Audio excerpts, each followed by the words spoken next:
começando mais um episódio hoje do nosso podcast. Olá, gente, boa noite. Estamos aqui no nosso terceiro episódio. Temos um convidado hoje especial.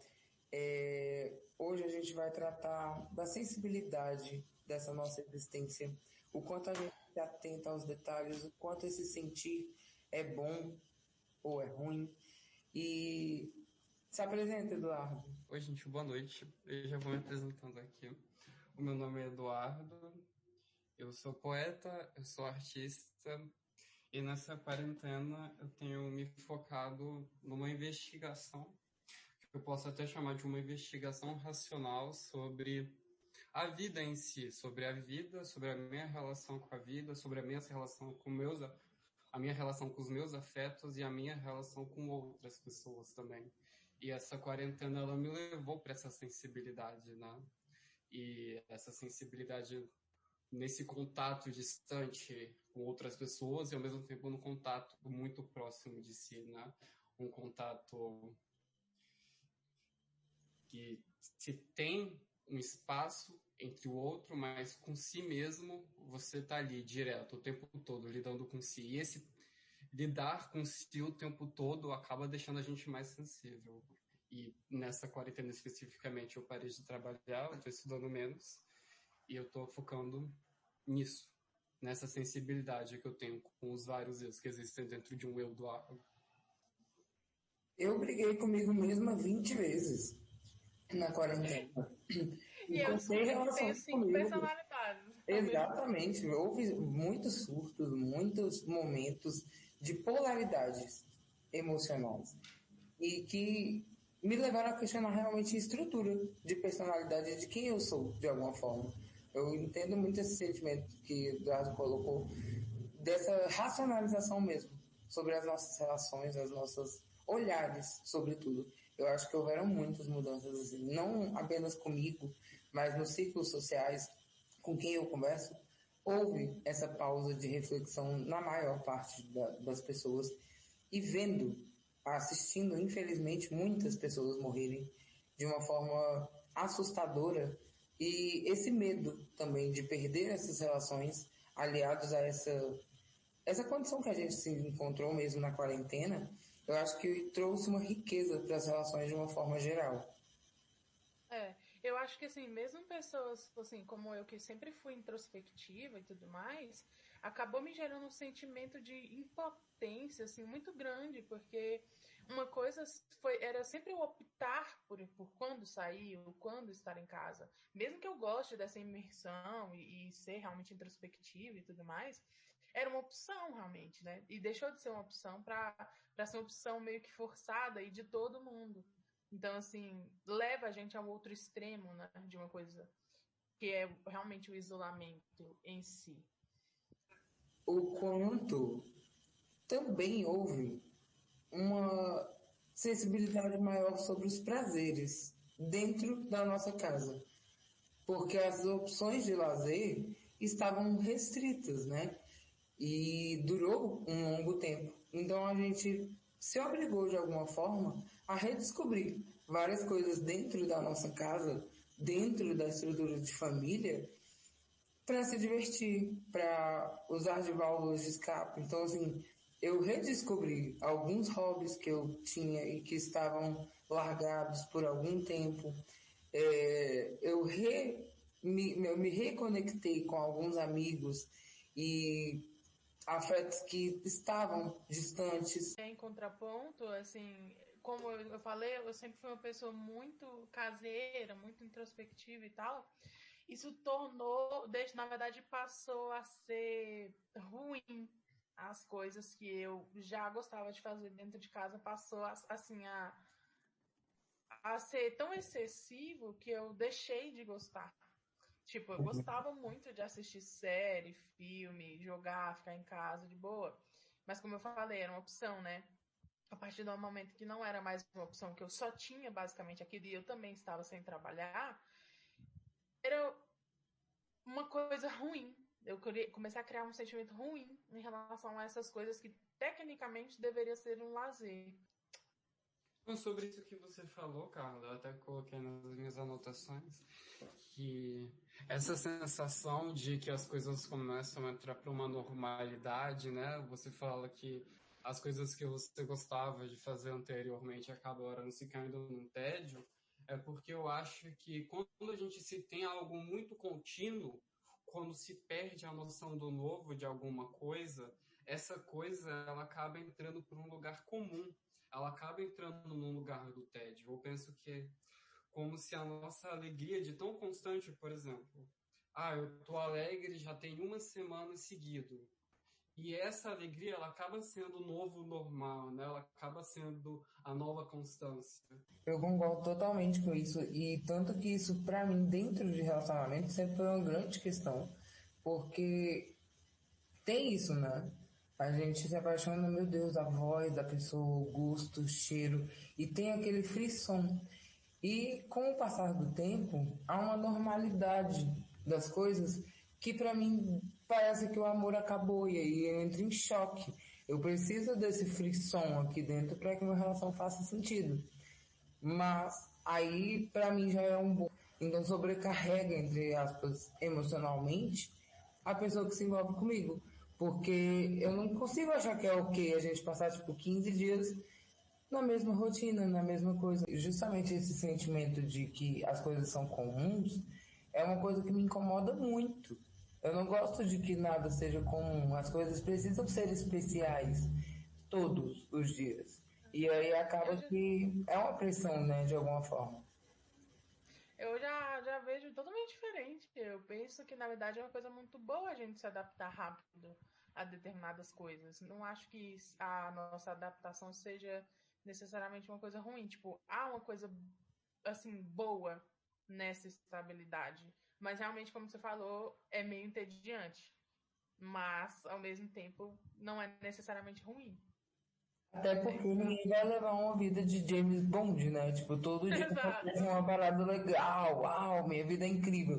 Eu queria, e eu acho que é esse olhar de sensibilidade que procuro fazer isso no meu dia. Então, assim, sei lá, é na hora de almoço eu deitar num gramado, é no final do dia numa glicemia ok, eu me dar um pudim e fazer de alguma coisa especial naquele dia, porque senão meio que perde o sentido. Sim, total, total. Eu acho que é exatamente esse o tópico e o tema, né? A questão de que, sim, realmente, a nossa vida tende a ser tediosa, tende a ser normal, tirando os contratempos que nós temos. Mas, assim, o que realmente traz a magia do dia a dia? O que realmente faz você, sei lá, ver as coisas de uma forma bonita, sabe? Tipo, eu tenho uma coisa que eu acho que eu falei já pra vocês, mas enfim. É, teve um dia que eu tava andando de carro com meu irmão, e aí tava aquele pé roxo, tipo, tinha caído todas as flores assim no chão. E aí quando um carro passou na nossa frente, tipo, fez como se fosse um vento, assim, sabe? Um redemoinho, e levantou as flores. E, tipo, velho, sei lá, eu achei tão lindo aquilo, de alguma forma. E, tipo, eu sei que 300 pessoas podem passar por aquilo ali, e foram segundos, assim, não é nada demais. Mas, às vezes, aquele momento foi o momento mais bonito do meu dia, às vezes até da minha semana.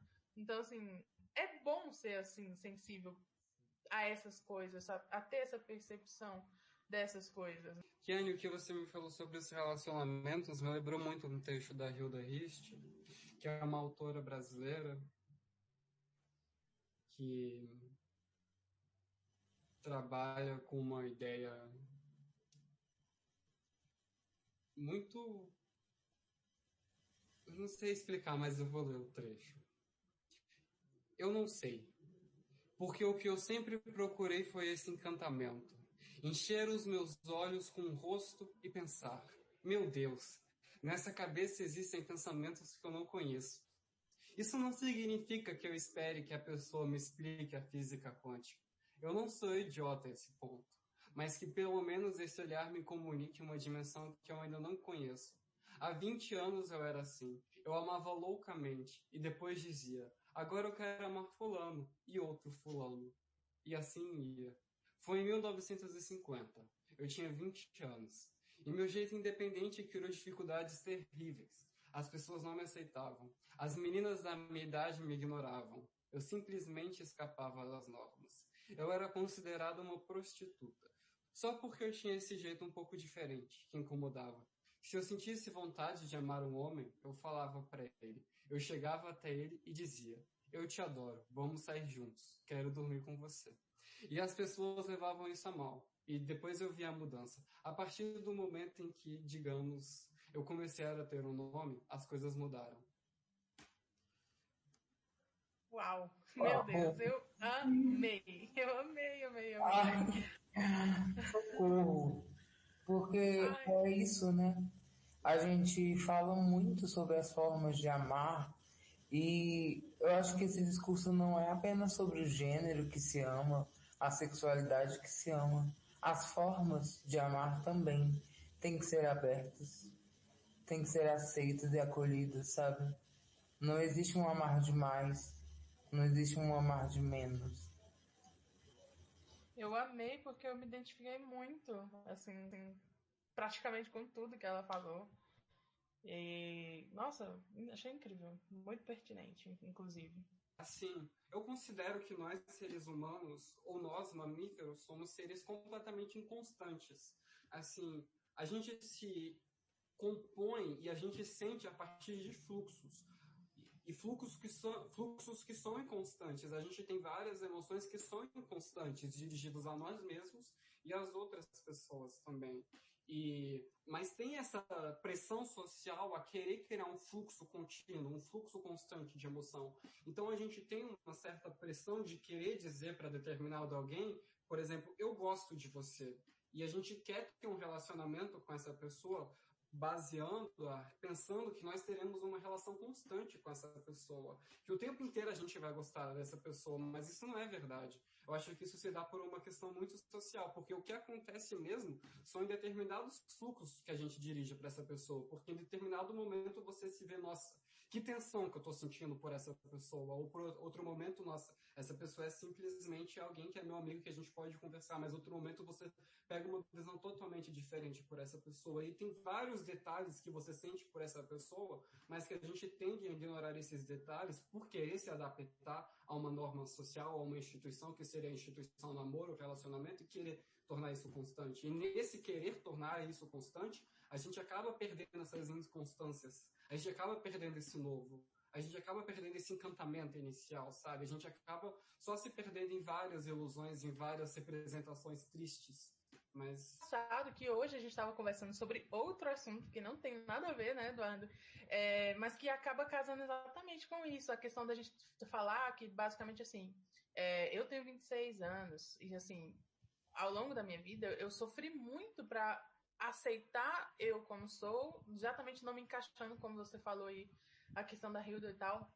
Tipo, eu nunca me encaixei muito bem na sociedade, então eu lutei muito para aceitar quem eu sou hoje, para uma pessoa de fora chegar e achar que pode me mudar de alguma maneira, sendo que, tipo, não, você tem duas opções. Ou você ama realmente a pessoa, e isso quer dizer amar a pessoa, com os defeitos dela, com as coisas que você vai odiar, que vai ter dia que você não vai aguentar ouvir a voz dela, e naturalizar isso, ou você vai embora, porque no final das contas ninguém é obrigado a ficar com ninguém. Não existe uma obrigação.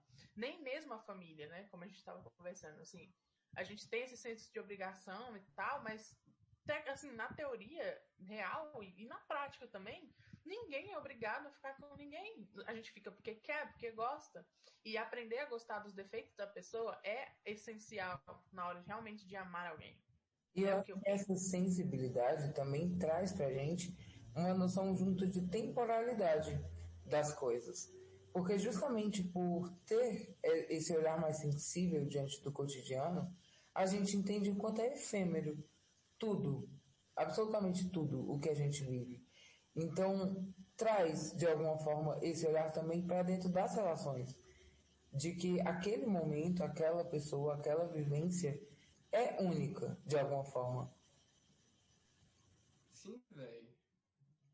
Eu acho que a única constância da nossa vida é a inconstância. A gente tem essa pressão social em cima de nós que nos faz o tempo inteiro, fique bem, fique bem, fique bem. Só que a gente precisa ficar mal pra gente ficar bem também, sabe? A gente precisa ter um oposto, a gente precisa ter um objeto pra gente comparar pra poder dizer que a gente tá bem, né?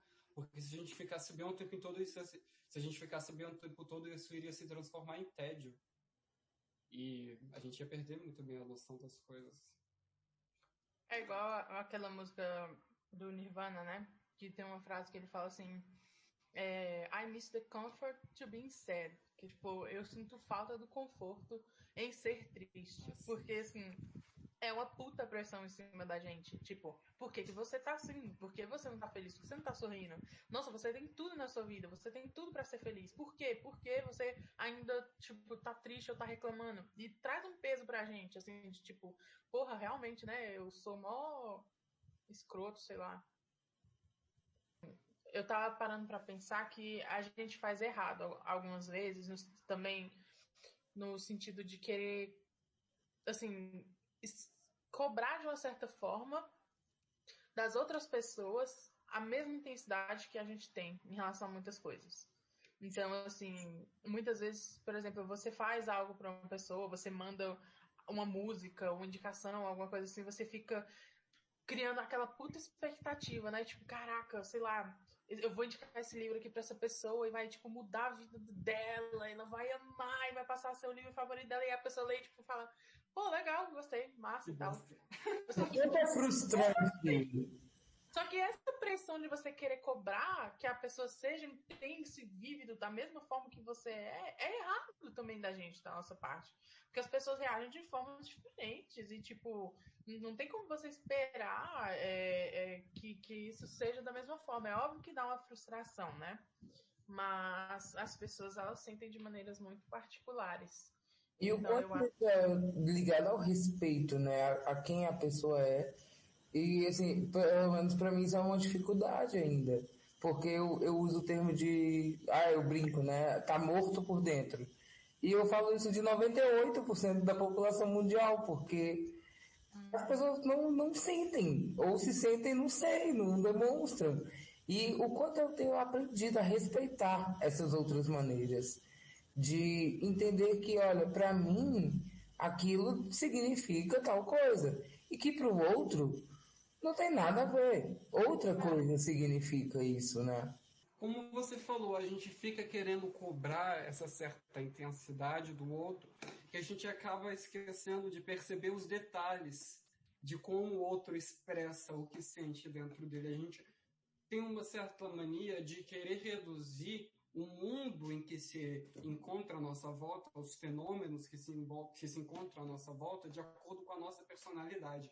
E quando a gente vai se relacionar com outra pessoa, quando a gente faz esse movimento de querer reduzir a outra pessoa ao modo como nós vemos o mundo e não querer entender como a pessoa com que a gente se relaciona vê o mundo, a gente acaba fazendo essa pressão na pessoa para ela ser como nós, ao invés da gente ter um encantamento com a pessoa, com essa diferença, com esse novo que essa outra pessoa teria a nos apresentar. Bem, gente, na verdade, nessas discussões aí da vida, eu e o Eduardo acabamos escrevendo um poema que ele vai ler agora, recitar, que ele vai recitar agora pra gente. O tempo se arrasta. Cada dia é eterno. As horas não passam. Seria ansiedade? Olhava ao redor. Será que só ela sentia isso? Tudo parecia em slow motion. E o pior de tudo é sentir que todo esse tempo está sendo desperdiçado. Não volta mais. Dias e dias. Horas. Milhares de horas desperdiçadas. Não tinha problema, afinal, estar confinada dentro da própria mente. Já conhecia bem os seus demônios, mas ainda sentia uma invisível camisa de força tentando controlá-la. Tudo parecia tão intenso, ainda mais que antes, mas agora sentia como se fosse um espectro. Conseguia sair do próprio corpo, desconectada por dentro, vendo a si de fora como uma espectadora de uma trágica comédia, onde só ela sorria. Pensou se estaria saindo do casulo. Logo ela, que teimava em acreditar que já havia terminado sua metamorfose. Ouviu do sol que não precisava se conter e transbordou, para descobrir que sua essência era tão doce e intensa que chegava enjoativa, e seus degustadores, não podendo suportar tal sabor, regurgitam, perdem-se nos labirintos uivantes de suas entranhas, transfiguram-se em amantes e, embriagados, deixam-se levar por ondas e marés, afogam-se em vertigem ilusória. Um doce gozo os domina e caem em gargalhadas. O corpo dela já não possuía órgão, e em suas mais profundas raízes estruturava-se um excitante descontrole transcendental. Que é um eu, afinal? Que é um corpo? Levitava pela sublime escuridão, tateava delicadamente o ar, sentia murmúrios de vozes ocultas, contraditórias, extasiantes, e, transformando-se ia, enfim, de encontro aos celestes cânticos, em fascinante natureza. Vamos falar aí sobre esse poema, então, né, velho? Tipo, eu não tô bem aqui não, cara. Porque pra mim escrever sempre foi assim, eu vou com tudo, velho. É corpo e alma, sabe? E é basicamente a forma como eu me sinto mesmo, assim. Me senti, especialmente nesses últimos tempos, né? Eu tava falando um pouco pra ele sobre a questão da despersonalização, tipo, vou só um conceito geral para quem não sabe do que a gente está falando. Basicamente, quando você está num momento assim, né, psicológico muito afetado, você acaba meio que se desconectando de você mesmo, assim. É quase como se você conseguisse. Você não sabe o que é real, você não sabe se você é real, você não sabe o que é você fica assim, completamente perdido dentro de você mesmo e na realidade. Mais ou menos é essa questão aí da despersonalização, que foi uma parte que eu quis expressar nesse poema. Então, foi uma das coisas sobre sentir demais. Porque eu imagino assim, se hipoteticamente eu sou uma pessoa que não tem tudo isso aqui dentro da mente e de mim, eu talvez não transbordasse de certa forma, né? Então, foi o que eu falei mais cedo sobre não necessariamente ser uma coisa sempre boa, o fato de ser uma pessoa muito intensa, assim, de sentir intensamente as coisas. O quanto isso é problemático, né? Na verdade, e traz uma delicadeza para as relações. Porque eu já tive muitos problemas, assim, por causa disso, porque justamente por essa sensibilidade, eu já fui taxada várias vezes de ser uma pessoa difícil, de que você não sabe brincar, você, né, não sabe reagir às coisas. Porque justamente se algo me deixa contente, eu vou ficar muito contente, e se algo me fere, eu vou sangrar. E tipo, essa intensidade, eu acho que é essa polaridade que a gente tentou trazer à tona nessa discussão hoje, sobre realmente a dor e a delícia de ser quem a gente é. E acho que, né, quando a gente estava escrevendo, acabou que eu e o Eduardo, a gente tinha perspectivas muito diferentes da forma de ver, assim. Então, foi um desafio escrever sobre isso, porque justamente eram dois pontos de vista diferentes e acabou dando muito certo e ficando muito bom, de alguma forma, assim. E você falando desse negócio da gente, tipo, das pessoas, da forma que as pessoas são diferentes e tudo mais, eu sofri muito com isso muitas vezes também, porque eu não sou uma pessoa tão carinhosa, eu não gosto tanto de contato físico, de abraço, beijo, essas coisas, carinho, mas eu sou o tipo de pessoa que, para demonstrar que eu amo e que eu cuido e que eu gosto, é exatamente cuidando, né? Então, assim, eu gosto de ficar fazendo, de repente eu faço comida para a pessoa, ou então eu cuido dela, da saúde dela, algo nesse sentido. É a forma que eu acho de demonstrar. E nem todo mundo lá fora vai entender e compreender isso. Nossa, tudo que a gente está conversando me fez lembrar de um trecho que eu vou ler agora, que foi de uma entrevista que a Hilda concedeu em 1977. Eu sou como esse rapaz do filme. As pessoas não gostam do jeito que eu amo. Não entendem, simplesmente. É um pouco estranho, mas para mim, existe um limite para a duração de um encantamento apaixonado.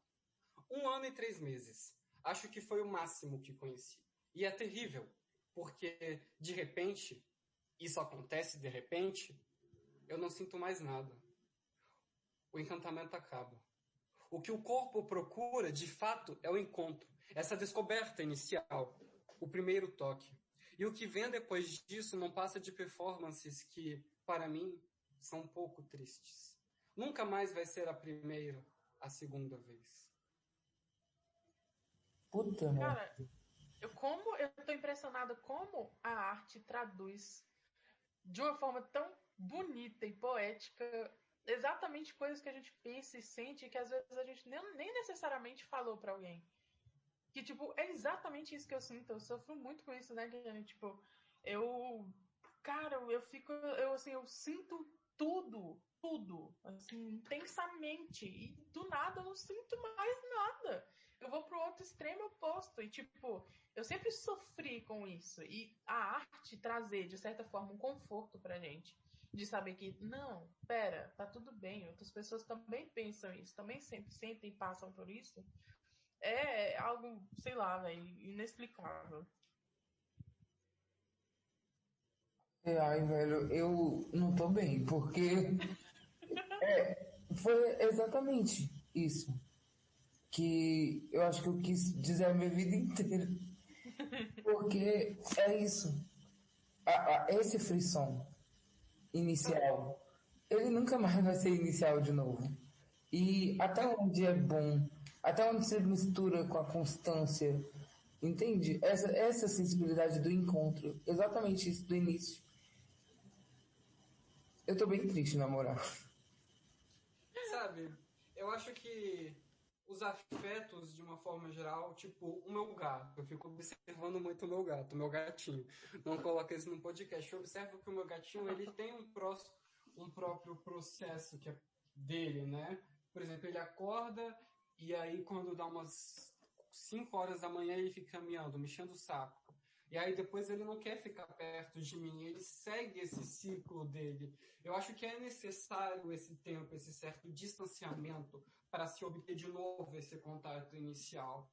Eu discordo um pouco de que realmente nunca vai ser a primeira vez, mas a segunda vez ela pode ter a sensação de primeira vez, porque, por exemplo, uma coisa mágica se ocorre. De fato, você não vai mais sentir nunca mais essa coisa mágica. Essa coisa mágica, ela vai sobreviver eternamente na sua memória.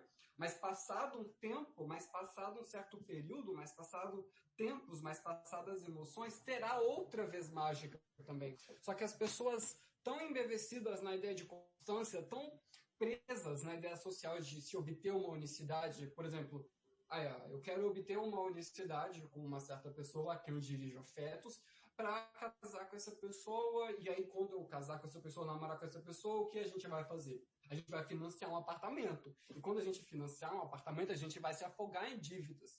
Então, toda essa pressão que a sociedade faz nos relacionamentos acabam fazendo a gente gastar dinheiro também. Então, essa funcionalidade que a gente impõe nos relacionamentos acaba que a gente esqueça do que a gente realmente sente ali nessa relação, nesse afeto. E os nossos afetos, eles acabam abrindo lugar para essa certa racionalidade. A gente acaba esquecendo dessas sensações, desses fluxos, para querer parecer com aquele personagem que a gente viu naquele filme. A gente viu, eles ficaram bonitinhos, se casaram para sempre. A gente quer ter isso. E se a gente não tem isso, a gente se sente mal, porque a gente vai abrir o nosso Instagram, por exemplo, a gente vai ver os stories e a gente vai ver, nossa, Eu vou chorar. Nossa, a gente tá tão bem nessa certa constância, só que a gente não tem essa constância. A gente não tem essa idealização. Essa idealização não existe, sabe? A gente até que deseja isso, a gente quer buscar isso, e nessa busca, a gente acaba entrando no ciclo constante de obter essa forma de prazer, que é, a gente quer essa pessoa, quer, a gente vai ficando nisso, aí obtém essa forma de prazer, que é tendo ali essa coisa com essa pessoa, aí passa 2 semanas e você vê que começam a ter as representações tristes. Que isso começa a não se passar de que foi só um momento em que vocês estão querendo estender esse momento, sabe? E aí, eu coloco também outra questão que me vem passando muito na minha cabeça, que é a questão da morte. Não a morte como a perda de alguém, como alguém que faleceu, mas a morte como o fim de algo. A gente tem medo do fim. né? Eu me lembro agora de um artigo que o Freud escreveu para a abertura de um livro de uma edição alemã que ele iria introduzir, que foi um prefácio, acho que foi um prefácio para... Enfim, uma coisa que aconteceu pós-guerra, que iria introduzir alguns textos de Goethe, da literatura alemã, e toda aquela coisa para tentar reanimar a sensação da Alemanha pós-guerra, quando ela estava tendo todo aquele sofrimento. E o que ele falou foi o seguinte, ele estava caminhando com seus amigos, ainda era verão, ainda era primavera, e tinha toda aquela natureza, e ele estava andando com um amigo poeta e outro amigo taciturno, e eles estavam começando a apreciar essa beleza, eles estavam começando a observar a natureza, e começavam a narrar a natureza, mas de repente um poeta percebeu, ele se lembrou que daqui a um mês viria o inverno, e que toda essa beleza que eles estavam sentindo anteriormente iria se acabar. E aí eles começaram a ficar tristes. E aí mesmo com a argumentação do Freud, que ele falou que era justamente essa finitude da beleza que tornava a beleza ser possível, né? A sensação de que essa beleza iria acabar, que essa beleza poderia ser possível, que essa sensação, mesmo ele argumentando, os amigos, o poeta e o amigo dele taciturno que estavam com ele, eles não conseguiram aceitar isso, eles não conseguiram conceber isso. E o Freud interpretou isso como uma recusa das pessoas a aceitarem o luto, que o luto seria a perda de algo ou de alguém, e que essa perda, esse medo do luto, essa perda, tipo, esse medo do luto, essa paralisação, eu não quero sentir, eu não quero apreciar essa primavera porque depois vem a primavera, isso acaba paralisando a gente. A gente acaba entrando num ciclo meio morto. A gente acaba aprendendo, não, eu não quero sentir isso porque depois isso vai acabar. Mas as coisas acabam, as coisas morrem. E eu acho que a gente tem que começar a aceitar mais a morte, sabe? Que as coisas irão acabar. E depois, ano que vem, a primavera irá voltar novamente, sabe? As coisas vão seguir esse ciclo. E a nossa prisão em querer que tudo seja primavera, que tudo seja perfeita, não faz com que a gente aceite essa morte. A gente acaba ficando, eu não quero morrer, eu só quero sentir a primavera e pronto.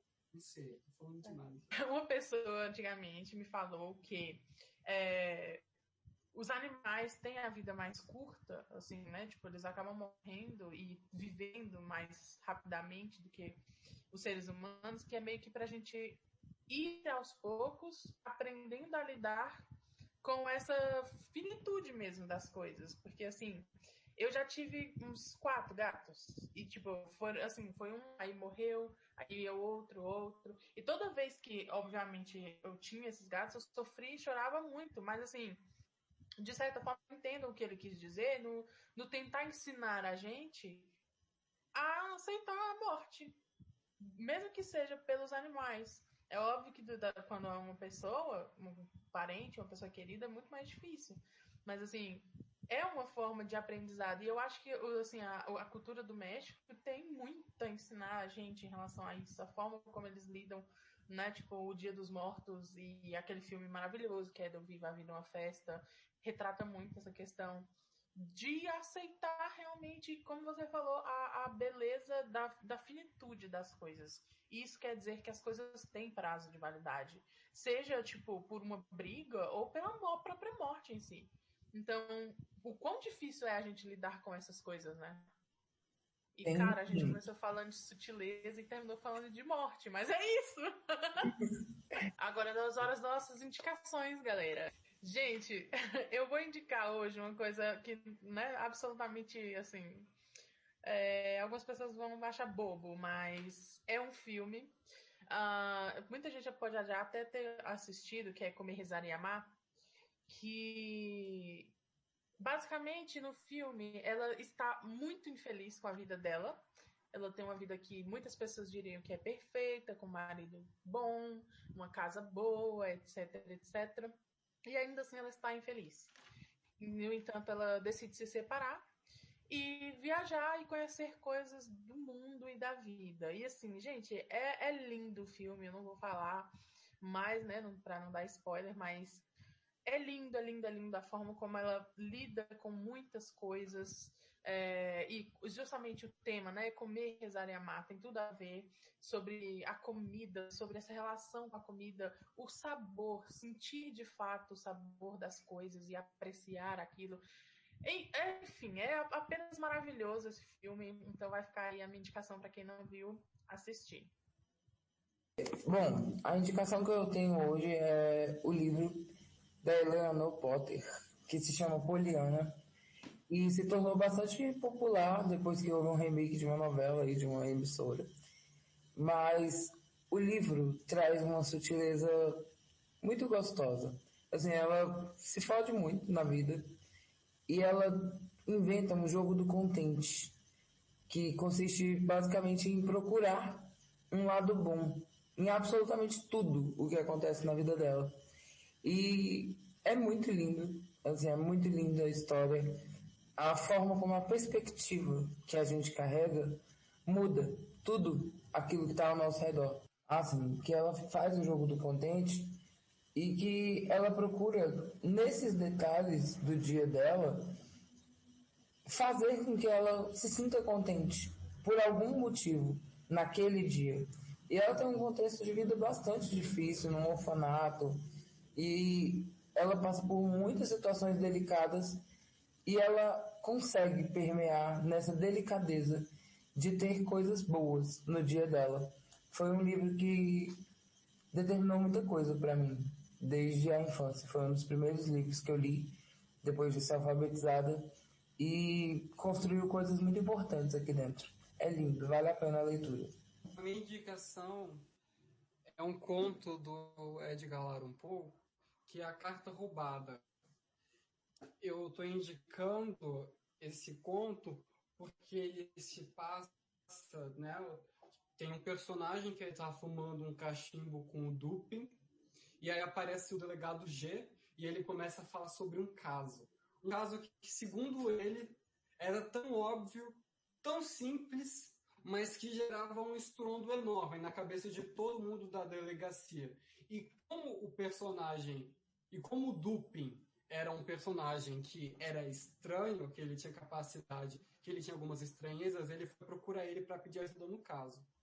E aí, o caso foi que uma personagem da realeza teve uma carta roubada e que essa carta roubada oferecia à pessoa que roubou poderes sobre essa pessoa da realeza. E aí a missão do delegado era recuperar essa carta que foi roubada. E esse delegado, ele começou a fazer buscas muito intensas na casa da pessoa que tinha roubado, porque eles até sabiam quem tinha roubado a carta. E aí eles ficavam procurando a carta igual os maníacos. Mas eles buscavam tudo, eles abriam todos os móveis. E eles falaram, essa é a parte A da casa, aquela é a parte B. E eles se tornaram os verdadeiros geômetras. Né? A história se passa em Paris, e eles estavam no auge da álgebra, né? Porque eles colocaram a casa toda em álgebra para eles procurarem a tal da carta. E eles procuravam e não achavam. E depois eles percebem, depois tem um pensamento que eles não acharam isso que eles estavam buscando, por buscar insistentemente, por buscar muito fortemente aquilo que era algo que estava até simples de ser mostrado, né? Eles buscavam, eles queriam sentir, queriam. Eles buscavam essa sensibilidade, eles queriam achar essa carta porque eles até ganhariam uma alta recompensa com a carta, mas eles não simplesmente se tocaram que era algo simples essa carta. Então, por exemplo, eles poderiam acordar 1 hora mais cedo, 4 horas da manhã, todo dia para tentar buscar algum objetivo, porque esse objetivo levaria a eles alguma recompensa. Mas eles não tiveram a sensibilidade para perceber que se eles não mudassem a forma de como eles procuravam a carta, se eles não mudassem a forma de como eles sentiam o mundo, como eles enxergavam a vida, se eles permanecessem fixos em alguma ideia, eles não conseguiriam ter essa sensibilidade e achar a carta que geraria sensibilidade. E aí eu não vou mais falar nada, eu só vou falar isso porque eu não quero dar spoiler. Bem, gente, foi isso, né? Nosso podcast de hoje, nosso episódio de hoje. A gente começou com um tema inicial e acabou permeando em várias coisas, em várias situações e em várias perspectivas diferentes. Mais uma vez eu vou falar aqui, nossas redes sociais estão abertas para a gente estender essa discussão. A gente gosta muito de quando vocês mandam a opinião de vocês, as experiências de vocês, enfim. Fiquem à vontade em relação a isso. Eu queria agradecer o Eduardo, nosso convidado de hoje. Sério, foi muito bom você ter vindo. Agregou bastante, né, a nossa discussão, principalmente por ser uma pessoa que, por mais que tenha muitas coisas parecidas, ainda tenha o seu diferencial, o seu ponto de vista. E é isso. Então, muito obrigado. Eu que agradeço. Eu sou muito agradecido pelo convite também. Eu me senti honrado. Eu queria agradecer também. Obrigado, Eduardo. Foi um prazer ter você aqui com a gente. E você lê muito lindo. Adorei os poemas. Parabéns mesmo pela criação de vocês. Obrigado também a todo mundo que ouviu. Obrigado pelo compartilhar. E continua lá com a gente. Manda feedback. Diz o que vocês estão achando, tá bom? Beijinhos. Tchau, galera. Até semana que vem. Falou.